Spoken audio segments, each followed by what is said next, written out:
but I'll do a brief intro.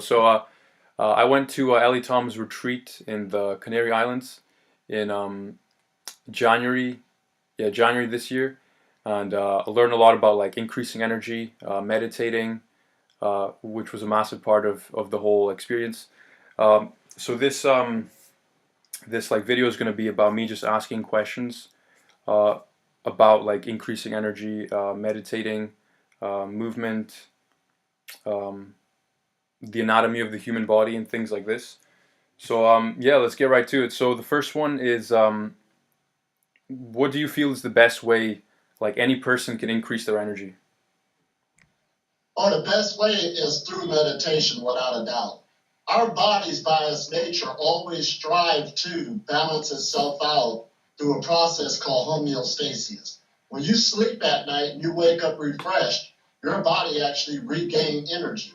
So you can carry on throughout your day. So it's in a natural cycle, always seeking this purpose on raising its energy. Um, Meditation is awesome because it's like sleep is unconscious meditation, but meditation is conscious, relaxing the body so the energy can flow more. So meditation is the foundation of increasing your energy. And of course, you got diet and exercise. That's a big one, especially in this day of age. It's all across the board, especially here in the West, dealing with the obesity problem. Yes, get some diet and exercise, your energy will increase. Yeah, nice. Okay, yeah, that's what I thought you would say anyway. That's like what you said to me at the retreat.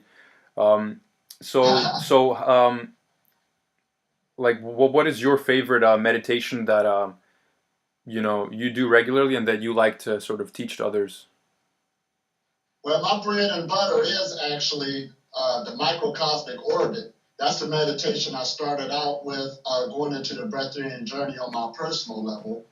And that's dealing with you got your center of your body, which is your spinal cord. And you got energy centers going up and down different energy channels. But in that meditation, you're actually using your middle mind and breath work and concentration in your mind to open up and focus on each channel and then start running the energy with your mind.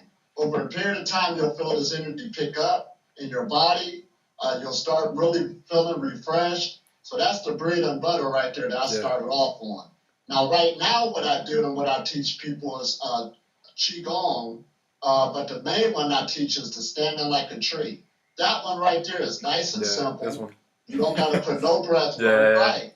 You just put your body in a position and letting it relax. Because by its nature, this let people know that your body's already coordinating with the atmosphere around it, whether if you're unconscious to it or not. So once you get into this practice of Qigong and really feel that this is taking place every day, everywhere you go, both day and night, dealing with this cosmic energy that's raining on us, and plus this earth energy that's coming up, rising up in the body, that this is taking place, this meditation makes you aware of it. So I practice this every day just to keep the energy flowing, because this electromagnetic field in our body is always picking up energies from other people, dealing with synergy, dealing with the atmosphere, the place you're at, dealing with the new technology of cell phones, noise pollution, regular pollution in the air. So your body is always picking up different types of toxins, but it's resilient.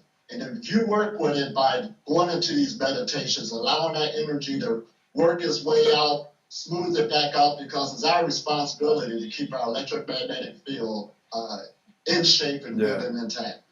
Yeah, nice. Actually, that brings me to because you mentioned frequencies, and at the retreat we did like chanting, sort of like mantras, or just sort of singing whatever. I think we just did like Om. Remember, we did it next to Los Lanos, like overlooking, like it was Sashko's cave.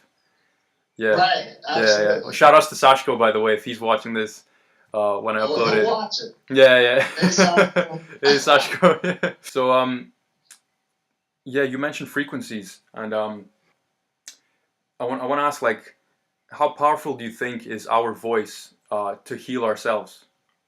Like, do we need to use other frequencies, or can we use our own voice just sort of, next to a mountain and just sort of sing, until everything's kind of in tune, all the organs and all that. Because that's something I've been thinking Now, about and this doing a bit conversation on myself. frequencies, we could go on a whole week, Yeah. if not more, talking about the different levels of frequencies we deal with. And our voice, just by us having this conversation, is a frequency we're throwing at each other. And when you talk, it is actually vibrating through your whole body. So chant is very powerful when you get into it, because through that nice steady rhythm and repetition, it has the power to break up energy blockages within the body, because we're constantly working with energy. Now listen at this analogy. It's sort of like if you get a guitar with the 6 strings. Yeah. I'm still here. If to play a song, you choose and pick the strings you want to pick in order for some music that you want to come out that's good that people can listen to. If you strum all 6 strings at the same time, okay, it's making noise, but it's not making a good song. So you're picking and choosing the strings. We being creatures of frequency in everything we do, you're picking and choosing the strings you want to play to shape your life with the frequencies you want to come in and the ones you don't want to deal with. Does that make sense? You're picking and choosing the strings. Everybody's kind of playing the music that's coming from them. So, in order to rechange your lifestyle, you're just playing a new song. Going into the breath air transition, you're playing a new song using different strings to play a different type of music coming off the body. Now, everybody has access to all these strings on a guitar. But like I said, the human being is picking and choosing what strings they want to play to put their life together. And you can change your music and your tune anytime you want to. Yeah. It's awesome. Yeah. And it's sort of like the technology we use now. You got your cell phone in your hand, but the only calls that's coming to you is the people who call that particular number to go to that cell phone. Yeah. So we're working the same way on the energies we bring to us and also the energies we're keeping from us. So that's why people will say, when a breatharianism exists, why is people starving? Because they're not opening up that type of frequency to come into the body first of ignorance, not knowing. But the more you start getting this downloaded into you that this is possible, and you're a creature that's working with vibrations and frequencies, and you're doing these other things dealing with the meditation, the energy flow, because it's all about energy contact, you will see for yourself that you will, need to eat less. You're dealing with your different endocrine glands. You find out you're eating out of emotions and habits, and they got nothing to do with hunger. Yeah. And from there, you can take it from there and have a whole lot of fun and start playing your great frequency, your great music in this life, and go on to create any life you want to. Yeah. Noticed, like I don't need to do certain, food habits. I don't need to do it. I could just go and meditate, and sometimes I do choose to do that instead. And then I'm like, wow, this is crazy. But I'll still be eating out of just all the old foods, and then I'll remember what you said, which is eat the foods that you do enjoy. Don't just eat out of just just whatever reason, just silly reasons, like boredom or whatever. Just eat out of the foods you do enjoy. So that makes a big difference, because I feel like a lot of us are wasting energy doing things in life we don't enjoy, and also eating the foods we don't actually enjoy. And that just kind of drains your energy. So, yeah, absolutely. Awesome answer. Yeah, that kind of answered half of my questions here. But yeah, I've got one on you mentioned mental fasting. So abstinence of certain thoughts. So in order to increase one's energy, what kind of thoughts would a person abstain from? Oh, well, without a doubt, especially this age we're in now, there's a lot of different groups, especially in this age of YouTube and everything else. The power of just having positive thoughts overwhelmingly bring more energy into your life, into your body, into your well-being. I even had a friend one time that always talked negative, and every time it was around me, I could feel myself getting tired. But then you got this draining motion coming.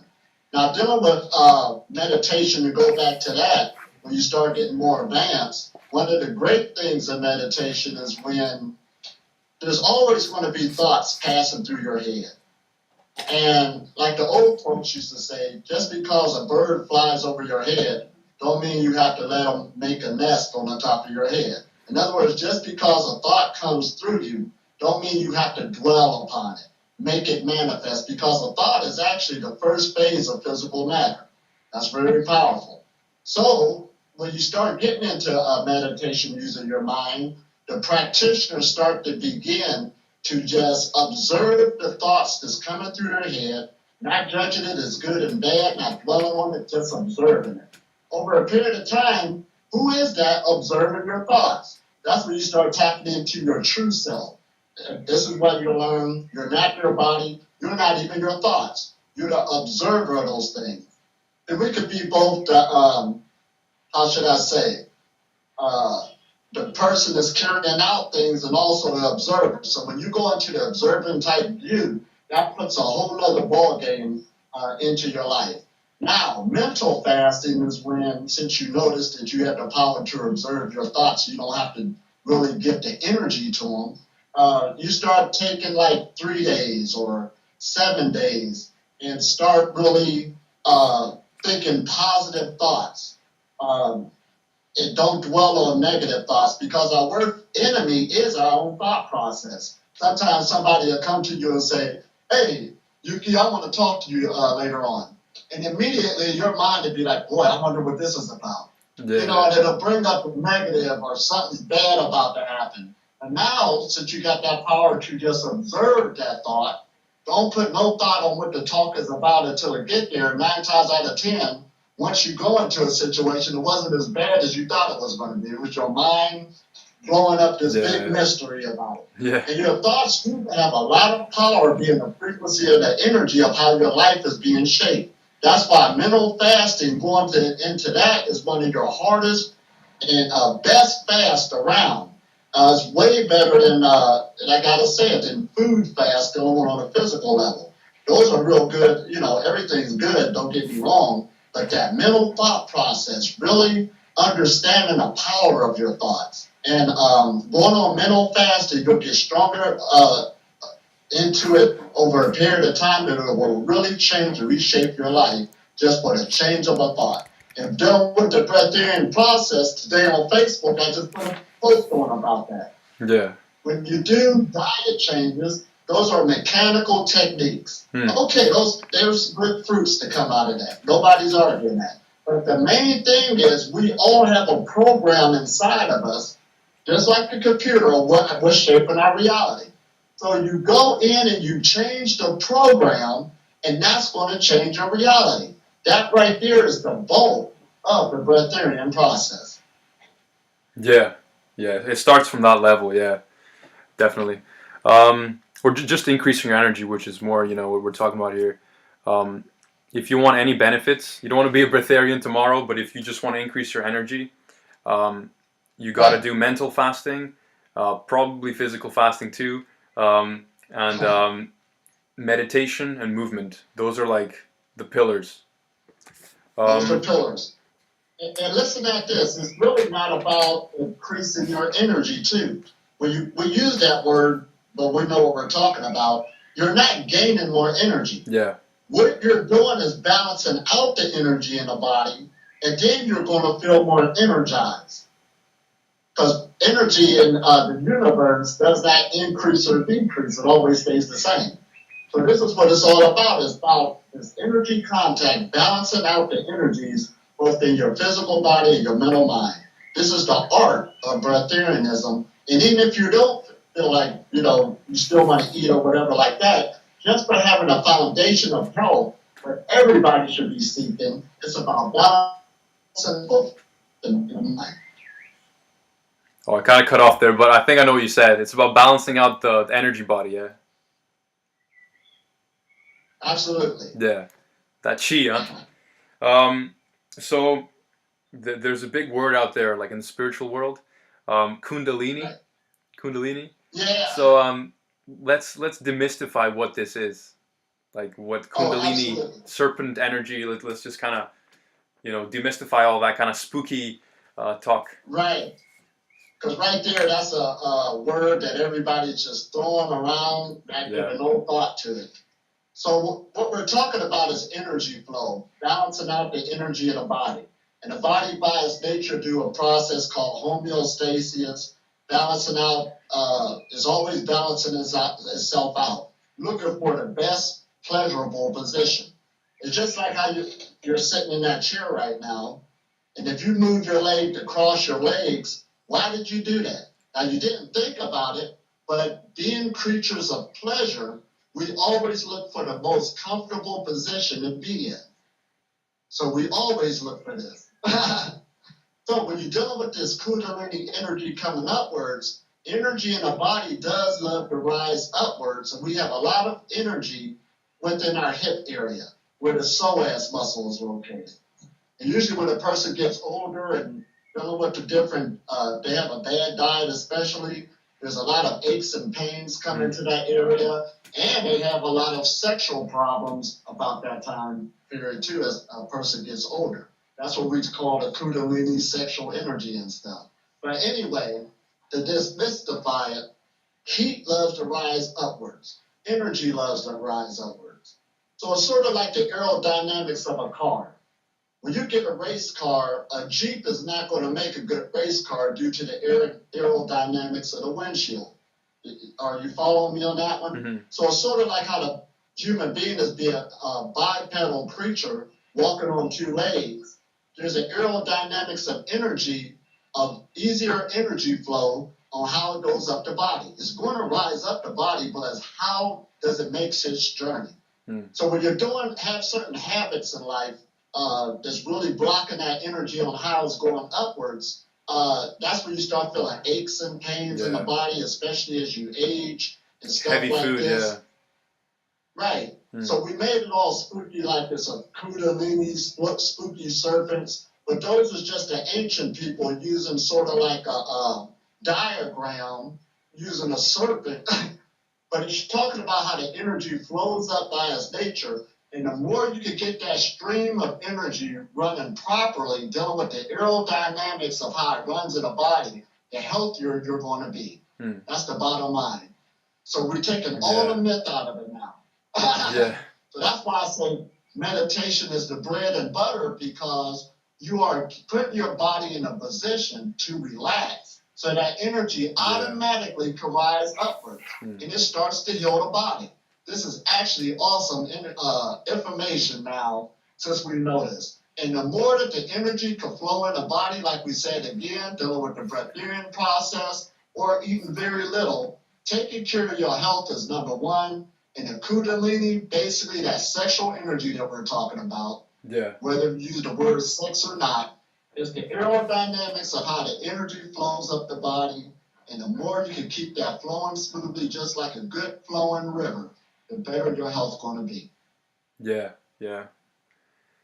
I agree totally. I feel like they want to tell you in this like spiritual kind of writing that Kundalini is like this serpent coiled in like the third vertebrae of the the chakra or whatever in the spine. But I feel like it's not coiled. It's that we bring our energy down through our everyday habits. So it's not like the energy is coiled like for everyone. It's like some people their habits since they were young weren't so bad. You know what I mean? So their energy is better. So their energy is better when they're 25, 26. You know what I mean?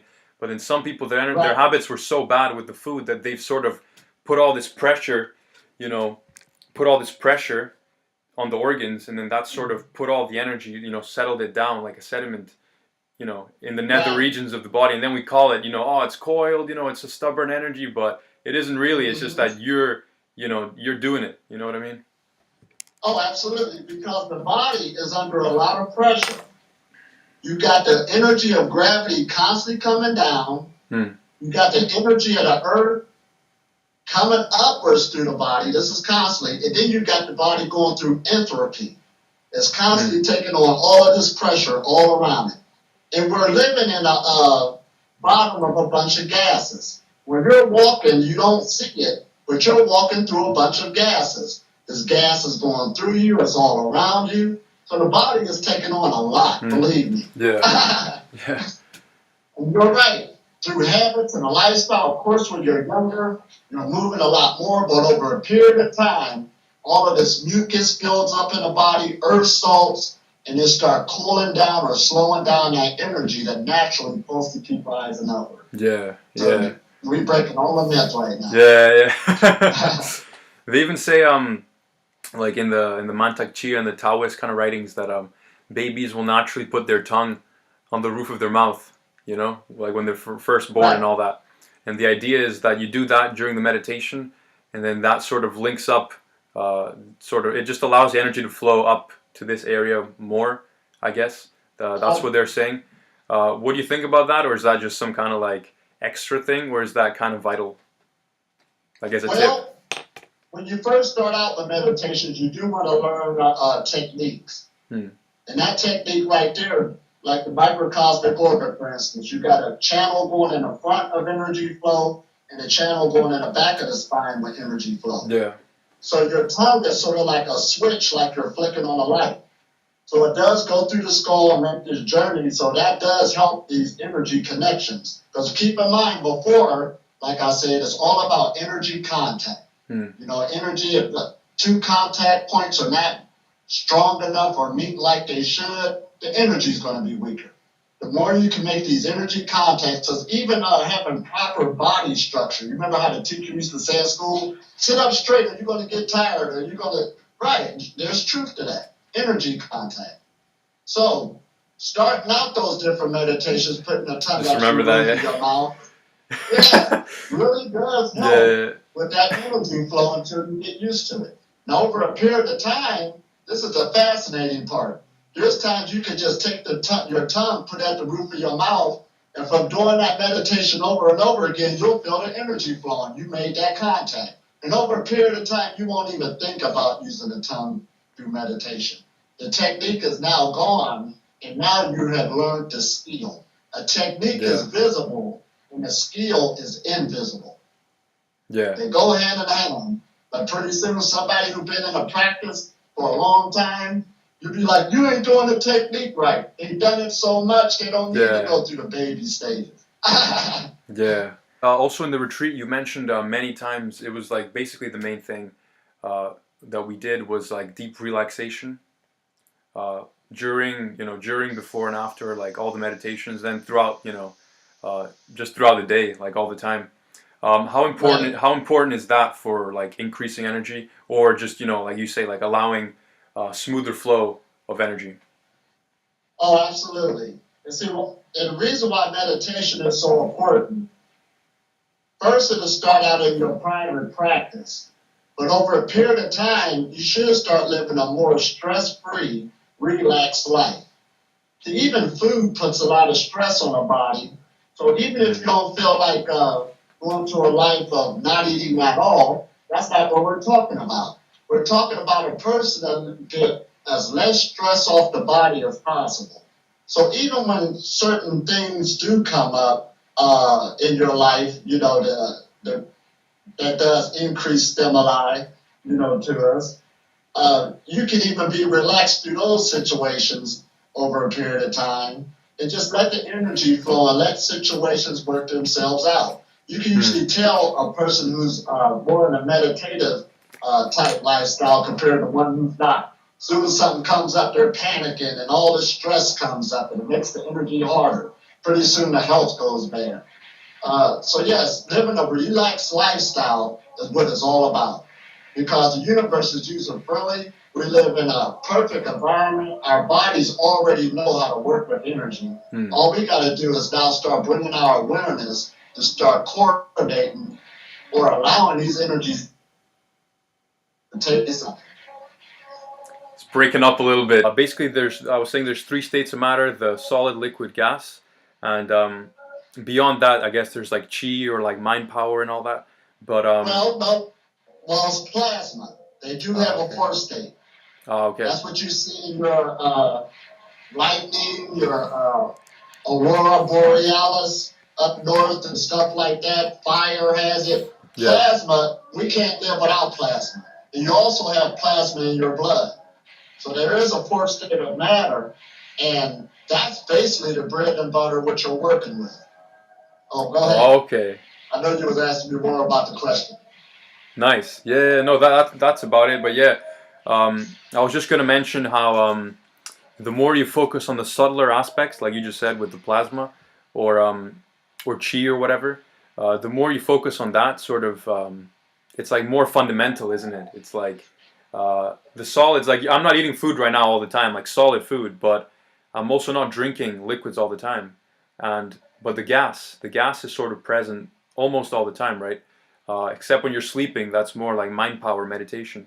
So Right. I just wanted I don't know, like a bit of like riffing about how the subtler aspects are sort of easier to control, like when you meditate, when you relax, and if you focus more of your energy on that, you're gonna see sort of easier returns, I guess, because you're focusing on something that's sort of more pervasive. It's sort of present there, like in the background, all the time. So yeah, just sort of riffing a little bit about that. If you can add anything, or Well, the solid foods basically, the main problem is dealing with the herb salts. When you deal with eating meat, you got gelatin build up in the body throughout the years. That's why people, who usually eat a lot of meat, we know now you cannot live a lifestyle just eating meat only. That's not going to happen. But we do know you can live a lifestyle now eating no meat, period, or animal byproducts. That can take place. So dealing with food is very important, but you also got to think dealing with earth salts. So even eating vegetables and different fruits and stuff hold that earth salts in it, and over a period of time, those earth salts build up in the body. And of course, your body is also making mucus all the time on everything you eat. And it does that for health purposes, so the food can slide through a lot more better. Now, that's on a physical aspect of when you're eating physical foods. Now, we're made of mostly fluids. I'm not even going to use the term water, fluids. Your body produces its own blood, it produces its own cerebral spinal fluid, and even in your blood flow, when we was talking about that plasma, there's more plasma in the blood than anything, and this is flowing through you. And the more you keep that blood flow circulation going, that's right there is the bread and butter of health. Even when we just talk about sexual energy, when a person starts going impotent, like men in their later 30s and 40s really can't get it up anymore, it's due to blood flow. It takes blood to get an erection. And you'd be surprised how many women actually have sexual problems. That's, dealing with the gynecologist, yeast infections and stuff, so forth like that. So they're in the same boat also. We just don't talk about it as much. But dealing with this blood flow or the second state of matter, dealing with liquids, even if you still chose to eat, they'll tell you to make sure your food is thoroughly chewed. There's a lot of people, I see people eat a hamburger or whatever in 2 gulps. yeah. Oh. And that's a lot less stress on the body when you're taking things in with liquids. Now, that other state of matter dealing with the gases. Of course, you'll die quicker without breathing than you would before eating or drinking. And of course, getting into the meditation, you can still see this to become true even more. And your head is standing up in these gases, where creatures that go straight up. You got the physical foods, you're standing on the earth. Then in the middle, you got the liquid journey going on. You're mostly liquids, and now you're up in the air. Your head is in the air. This is really deep. This might sound mythical, but it's for real. I know. In your brain, I just did a talk yesterday, it demands 20% of the energy in the body. So when you start allowing these energies, especially from the hip area, that we call the Kundalini, start rising up, taking the place of those foods, those physical foods we used to eat, then you're in the ballgame of really start utilizing this gas level. And dealing with the solar energies and stuff like this, the lunar energies that brings a cooling energy to the body, your body's automatically, by its nature, coordinating with the atmosphere. For instance, that pineal gland tells the story right there. Every time the sun comes out, it sends off a chemical called serotonin. As soon as the moon comes out, it sends off melatonin. You didn't even have to think about it. Matter of fact, your body is doing a lot more automatic processes that you're not even thinking about It's our minds that's getting in the way. Allow it to do its job. You'd be surprised how this whole thing will take place. But yes, going from the physical foods to the liquids, people are comprehending on that now that that can take place. And now we're talking about going into the gas levels. And yes, going into these levels is not far-fetched. You're living in gases. They're all around you. And we've also got equipment now that can read the energy coming off your body. And even when you're dealing with the night sky, if you go get a radio telescope, it'll show you a whole different ball game of what your eyes can see. Your eyes only see a little bit of frequency. You're in a universe where there's so much going on, so much around us. And these gases, again, your body knows what to do with them. But it's about allowing this process to take place. Learn as much as you can, but also trust yourself and trust this universe around you, because everything is actually perfect. Nice. Yeah, I think we'll wrap up on that note. I just got I want to show you, yeah, what you were saying with the levels of the body. I think this fits because I was making this recently. I was thinking a lot about that with the fluids in the middle, sort of the solids. So that's exactly what I've got here.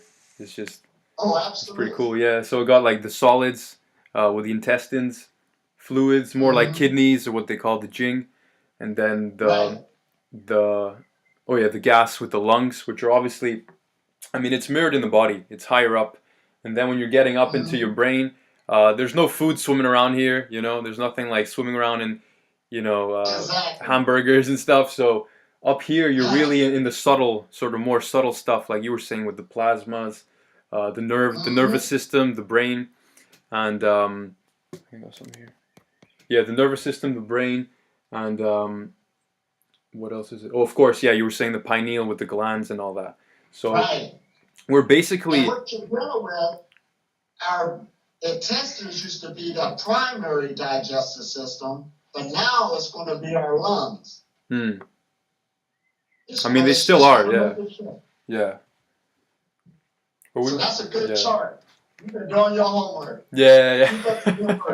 Yeah, thank you. Yeah, I was really interested to find out like looking more into like mainstream science, as you were telling me in the retreat, because they do tell you all this stuff. It's just you gotta sort of put the puzzle together, because they just sort of scatter all the stuff like everywhere, and you just gotta know what you're looking for. Yeah, Absolutely. but it's all there. It's all there. Yeah. Absolutely. So we're not talking nothing far-fetched or mythical. The knowledge, like you said, is already there. Western medicine did a good job by presenting it. But you got to keep in mind that the people who presented it are eating, they're eaters, so they didn't even know. But they presented us a lot of information as we take this Eastern knowledge and this Western knowledge and put them together. It's already there. So everybody did a good job. Now we can put it together and change our lives. Nice. Yeah, that's about it. Yeah. All right. East meets West. We sort of put everything together at the end. So I think on that note, we'll just stop it here. Thank you so much, Elitom. It was an awesome experience at the retreat.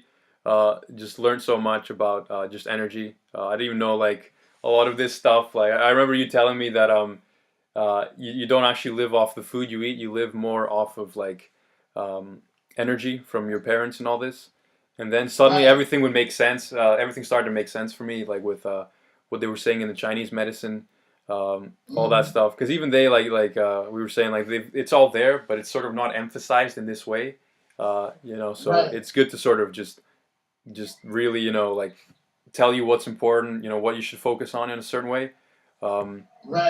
Because you might just get lost like with all the literature, just all this qi and jing and Shen, and you might just get confused. So just put it all together. All right. Thank you so much. Thanks a lot. Well, thank you for interviewing me.